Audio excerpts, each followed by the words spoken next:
गया तो मुझे आज तक याद नहीं है मैं क्या बोला था। कभी मतलब जाते जाते किसी ने लेफ्ट में से पूछा यहां से नाम तो कहता जाओ, तो मुझे पता चला कि मैं नाम बोलना भूल गया। ये मेरी शुरुआत थी और जब मैं खड़ा था स्टेज के नीचे से प्लेटफॉर्म हिल रहा था, मुझे लग रहा था भूकंप चल रहा है। और आज भूकंप आता है औरों के पैरों में, मुझे छोड़ के। ये फर्क है और ये ट्रांसफॉर्मेशन जो है वो यहां से यहां का सफर प्रैक्टिस से हुआ है, डेडिकेशन से हुआ है, कमिटमेंट से हुआ है, नहीं हारने की हिम्मत से हुआ है। लोग कितनी बार हारते हैं, कितनी बार यही मैं जब सामने एक एक लोग जब स्टेज पे आते हैं मैं सबको देखता हूं इसने कितनी बार छोड़ा था। जो आज लाख 2 लाख 5 लाख कमा रहे हैं ना, वो भी 4-4 बार मोदी कर को छोड़ चुके होते हैं। लेकिन मैं इकलौता ऐसा इंसान हूं जिसने एक बार सोचा कि मोदी कर करना है। कसम खा के बोलता हूं, कसम खा के बोलता हूं, मैंने एक बार भी नहीं सोचा कि मैं मोदी घर को छोड़ूं पूरे 10-11 साल।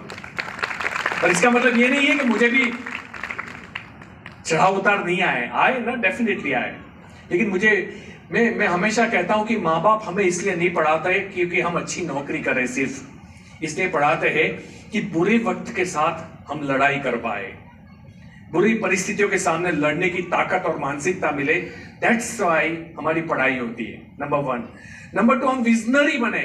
आप आज कहां हो और 5 साल के बाद आप कहां पहुंचना चाहते हो, ये अगर आज आपके पास उसका ग्राफ नहीं है पहुंचने का, कई लोगों को यही नहीं पता कि क्या चाहिए 5 साल के बाद। जेम भगवान ले जे सेम जईसु भगवान मार्शल लात खाड़ा जा। हमें डिसाइड करना पड़ेगा कि हमें कहां जाना है, राइट। आज लोगों को पूछो रोड पे खड़ा रख के, तू सुबह उठता क्यों है? बद्दा उठे એટલે હું उठू छू, यही जवाब होगा। कोई मकसद नहीं है। मैं ये बोलता हूं एक सांस लेने का भी हमारे पास मकसद होना चाहिए, जिंदा रहने का हमारे पास मकसद होना चाहिए, सुबह उठने का हमारे पास मकसद होना चाहिए, गोल्स होने चाहिए। और अगर आप उसके लिए काम कर रहे हो, जिसके पास ये ग्राफ होता है मुझे क्या चाहिए और उसकी डिजाइन होती है कि उसके लिए मुझे क्या क्या करना पड़ेगा, वो वहां जरूर पहुंचता है। कोई जल्दी पहुंचता है, कोई लेट पहुंचता है, लेकिन तकलीफ ये है लोगों को पता ही नहीं है कहां जाना है। तो विजनरी होना, और that's why I am thankful to God कि मुझे इतनी बुद्धि दी कि मैं समझ पाऊं कि मुझे जो जरूरी है वो मुझे डायरेक्ट सेलिंग और मोदी केयर के अंदर मिलेगा। और मुझे क्या जरूरी था बहुत लोगों को नहीं पता होगा। कितने लोग हैं जो पहली बार मुझे सुन रहे हैं? अच्छा, ओ हो, ये तो पूरी लाइन नहीं सुना, तो कहां थे आप? हाँ जी, गरीब घर में पैदा हुआ था मैं। 10 मिनट 15 मिनट में अपनी लूंगा फटाफट से। और अहमदाबाद तालुको છે એનું એક ગામ છે વરસોલા। 2000 की पॉपुलेशन, 400 घर। और मैं आपको बता दूं, आज से 30-40 साल पहले एक भी मकान ऐसा नहीं था जो पक्का था पूरे गांव में, सारे मिट्टी के थे। અમારી પણ એક ઓડી હતી, ખોડિયાર માતાનો મઢ હતો, અને મઢની જે બાજુની એક ખાલી રૂમ પડે, मेरे पापा ने उसका 50 साल किराया भरा है। हम 3 भाई और मम्मी पापा उसी में रहते थे। कभी टेढ़ी बारिश आती थी तो मिट्टी नीचे हमारी एक आध दीवार निकल जाती थी, कीड़ी मकोड़ा निकला ना अंदर ढकलो। ये मैंने लाइव देखा है। छपरे थे, नड़ियावाड़ा आता, અને નળિયામાંથી પાણી રાતના આવે। हम पलंग के नीचे सोते थे कि एक आध दीवार गिर जाए तो मम्मी पापा सोचते थे हमारे ऊपर गिरे, हमारे बच्चों के ऊपर न गिरे। तो 3 भाई पलंग के नीचे और वो ऊपर सोते थे। ये ऐसी हमारी रात गुजरती थी। और नॉर्मली पानी गिरता ही रहता था, तो कभी क्यारेक वाड़को मूक्यो હોય, क्यारेक कथरोट मूकी હોય જ્યાં વધારે પડતું હોય ત્યાં, सुबह तक सब भर जाता था। तो हम कई बार हम भीगे हुए बेड में से उठते थे। जो हमारी गोदड़ी હોય, वो गोदड़ी भी तो अंदर ने पहला डूचा मारी बनाई ली હોય। एक ही ड्रेस हमारे पास हुआ करता था, स्कूल का ड्रेस, जो पूरा पक्का होता था, नहीं तो हर ड्रेस फटे हुए रहते थे, तींगड़ा मारेला हुए। वर्सोला से गोठा स्टेशन, गोठा से नडियाद हमारी स्कूल थी। इंग्लिश मीडियम में रखा था और इंग्लिश नहीं आती थी। 12वीं कक्षा तक में धक्का मार के पास हुआ। इवन 10th में भी मैं फुल्ली पास हुआ 60% से, लेकिन वो आगे कॉपी करके। जो बच्चे हैं उसको अदरवाइज ना ले। अगर कोई मुझे पूछे कि अल्पेश गज्जर कोई एक चीज जिसका आपको दुख है, तो मैं बोलूंगा मैं ग्रेजुएट नहीं हूं, इसका मुझे सबसे ज्यादा दुख है। लोग ये बोलते हैं कि पढ़ाई का सफलता से मतलब नहीं है, डेफिनेटली नहीं है, लेकिन सफलता के साथ अगर पढ़ाई भी हो तो उस सफलता को बूस्टर लग सकता है, एम्पलीफायर लग सकता है, वो और ज्यादा स्पीड में और बड़ी आकार में हो सकती है आपकी सफलता।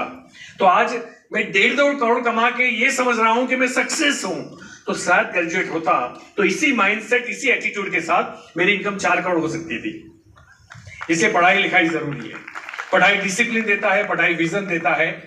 तो मुझे एक ही चीज का रिग्रेट है, मेरी 12th में मैंने 2 सब्जेक्ट किए और मैं चौथे ट्रायल में पास हुआ। After 4th trial I am passed on 12th standard. तब तक मैंने ITI ज्वाइन कर लिया था 10th के बेस पे, और मैंने पलाना में इलेक्ट्रॉनिक्स ITI किया। मुझे ITI से पता चला कि प्लम्बर वायरमैन जैसी जो पोस्ट होती है, प्लम्बर वायरमैन, उसके लिए 2 साल की पढ़ाई होती है, और हमें मोदी केयर में फटाफट पैसा चाहिए। जब भी अपने जीवन में आप नया विषय चालू करते हो तो सीखना पड़ता है कि नहीं? यस। मैं आपको बोलूं कि कार सीखनी है मुझे, नहीं, कार की एक ड्राइवर चाहिए जिसकी तनख्वाह होगी 15 लाख रुपए, जो मेरी आज की इनकम है 12 से 15 लाख रुपए। 15 लाख रुपए, ऐसी नौकरी हर कोई करना चाहेगा कि नहीं? अब तकलीफ ये है जिसको ड्राइविंग नहीं आता वो भी करना चाहेगा। अब उसको मिलेगी? नहीं मिलेगी। नहीं, उसको अगर चाहिए वो 12-15 लाख, तो क्या करना पड़ेगा? मेहनत सीखना पड़ेगा। मैं मोदी केयर में इतना ही आपको समझाना चाहता हूं। और लिटरली मतलब मेरे जो दोस्त थे ना, मैं उनका नाम लूंगा, आपको मजा आएगा। जस्यो, कॉन्त्यो, जॉनियो, विंटो, मफलो, गेलियो, ये मेरे फ्रेंड थे गांव में। મારી ભાષા અત્યારે તો હું ગુજરાતી સ્પષ્ટ બોલી શકું, પણ ત્યારે કેવી હતી? અહીં સ તહીં સ ચોજો તો ચોહી આવ્યો। ખેતરમાં જતા હોય ને તો કે ચો જાસ્તા કે શેતમ, એકદમ બ્રિટિશ વાળી ગુજરાતી, અંદર ઇંગ્લિશ મિક્સ હોય એવું લાગે, હે ને? અને બધા લેગા કરી કરીને ઓ બેઠો हो। आप सोचिए, ये मैंने अपनी जिंदगी के 20 साल ऐसे गांव में गुजारे। इंसान चाहे तो क्या नहीं कर सकता? आप मुझे ही देख लो, बस बदल सकता है कि नहीं? यस। हर चीज बदल सकती है।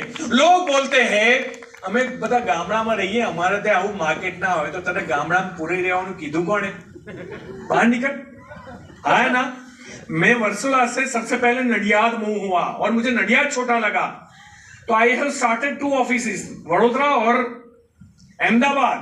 अहमदाबाद में ट्रैफिक बहुत था, मुझे लगा मैं रोड पे मर जाऊंगा, तो फिर मैंने बड़ौदा चुना अपनी जिंदगी में रहने के लिए। पहले किराए का मकान, किराए की ऑफिस ली। तो खैर मैंने ITI किया, 1 साल नौकरी की, खुद का बिजनेस चालू किया। ये इतना आसान नहीं था एक गरीब आदमी के लिए खुद का बिजनेस चालू करना, लेकिन when there is a will there is a way। जहां आपको जहां चाह वहां राह। चाह इंपॉर्टेंट है, राह इंपॉर्टेंट नहीं है, वो मिल ही जाती है। और मुझे, मेरे अंदर चाह थी तो मुझे फाइनेंसर मिले। एक प्रांतिज के पटेल थे, STD PCO मशीन का मैं रिपेयरिंग करता था, PCO मशीन का मैं टेक्नीशियन था, और वो पैसे से मैंने बिजनेस को जमाया और अच्छा खासा जमाया। जब नौकरी कर रहा था तब भी जिम्मेदारी लेके बिजनेस को निभाया, और जब खुद मालिक बना तो डेफिनेटली जिम्मेदारी लेना मेरी आदत थी। आज भी मैं सफल इसलिए नहीं हूं कि मैं औरों से बहुत पावरफुल हूं, मैं इसलिए सफल हूं कि मैं इंडिपेंडेंट हूं। आपका होना ये मेरे लिए लकी बात है, ये मेरे लिए बेनिफिशियल है। टीम होना, टीम का सपोर्ट होना, अपलाइन का सपोर्ट होना, लेकिन नहीं होना ये भी मेरा कुछ ज्यादा बिगाड़ नहीं लेगा। मैं फिर खड़ा करूंगा। ये जो हिम्मत है ना, ये जो सोच है ना, दैट इज मोर इंपॉर्टेंट। और ये सबके पास नहीं होती।